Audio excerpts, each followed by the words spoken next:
ময়মনসিংহ জেলা পর্যায়ের নতুন করে স্পোর্টস 2026 এই সেই গৌরীর এবং শক্তির পরিবেশের মাধ্যমে শুভ উদ্বোধন হয়ে গেল ময়মনসিংহ জেলা পর্যায়ে জেলা স্টেডিয়ামে নতুন করে স্পোর্টস 2026 সংসদ সদস্য জনাব মোহাম্মদ আবু হাফাকত ওয়াহিদ এবং এছাড়াও বিশেষ অতিথিবৃন্দ যারা রয়েছেন সকলকে মঞ্চে আসার জন্য বিনীতভাবে অনুরোধ করি। ক্রীড়া হলে পেশা, পরিবার পাবে ভরসা এবং এই প্রতিপাদ্যকে সামনে রেখে ময়মনসিংহ জেলা স্টেডিয়ামে আমাদের এই আনুষ্ঠানিকতায় আমরা অনুষ্ঠানে চলে যাচ্ছি এবং সম্মানিত প্রধান অতিথি তথ্য ও সম্প্রচার মাধ্যমের মাননীয় প্রতিমন্ত্রী জনাব ইয়াসির খান চৌধুরী এমপি এবং এছাড়াও বিশিষ্ট অতিথিবৃন্দ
হানা দিতে পারে,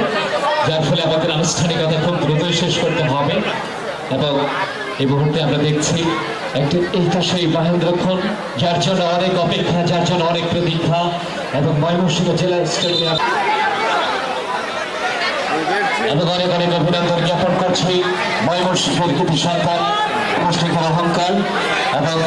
যিনি তথ্য সম্প্রচার মন্ত্রণালয়ের দায়িত্ব অধিষ্ঠিত করেছেন প্রতিমন্ত্রী হিসাবে আমাদের পার্শ্ববর্তী নান্দাইলের গৌরব এবং অহংকার ইয়াসির খান চৌধুরী এমপি, মাননীয় প্রতিমন্ত্রী তথ্য সম্প্রচার মন্ত্রণালয়। সকলকে অনেক অনেক ধন্যবাদ এবং আগামী দিনের জন্য শুভকামনা। প্রত্যয় নিয়ে এগিয়ে যাবে ময়মনসিংহের খেলা।